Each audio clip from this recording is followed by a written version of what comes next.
Nasa 22 milyong piso ang ipinamahagi ng Armed Forces of the Philippines sa mga informant para sa matagumpay na pag-aresto ng mga kilalang lider ng NPA at Abu Sayyaf.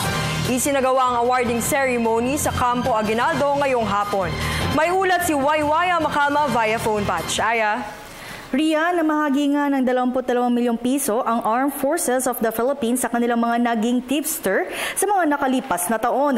7 katao ang nabigyan ng reward money dahil sa pagkakadakip ng mga kilalang lider mula sa mga rebelding New People's Army at teroristang grupong Abu Sayyaf.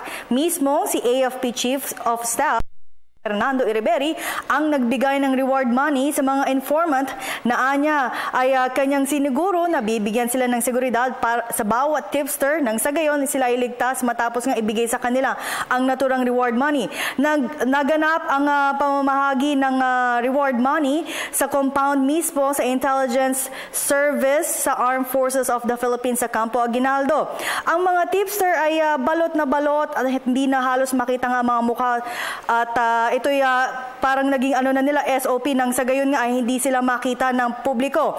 Ang pinakamataas riyan na natanggap na reward money ng isang tipster ay 10 milyong piso at isa lang informant ang nakakuha nito dahil ito'y sa pagkakadakip ng mag-asawang Chamzon.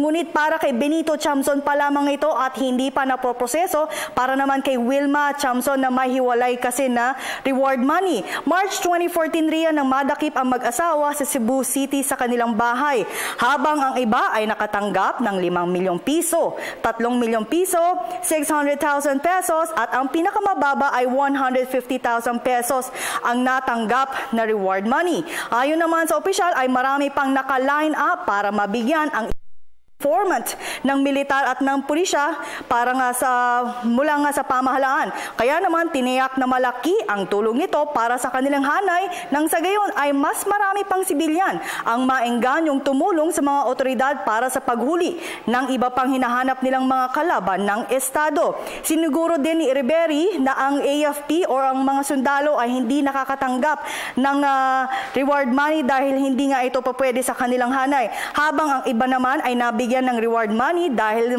sa mga nahuli nilang NPA leader gaya ni Dionisio Almonte o alias Maeng na nahuli nga nitong January 2014 sa Valenzuela City. Dominador Javier o alias Bobing na nasawi naman sa Cagayan noong October 2011 at iba pang NPA leader. Habang sa hanay naman ng Abu Sayyaf ay naaresto ang kilalang leader na si Imam Bakal o alias Abdul Gapar sa Maluso, Basilan noong March 2014 at si Algaber Said o alias Talha na nahuli naman sa Zamboanga City noong November 2012 at si Kaharudin Silongan Lakman ay naaresto sa Maguindanao naman noong November 2013 at ayon nga kay Iriberi kanyang kinausap, bawat reward binibigay ay sinasabi niya kung anong amount or how much yung kanilang matatanggap. At yan muna pinaka-latest mula sa Campo Aguinaldo. Maraming salamat, Waywaya Macalma.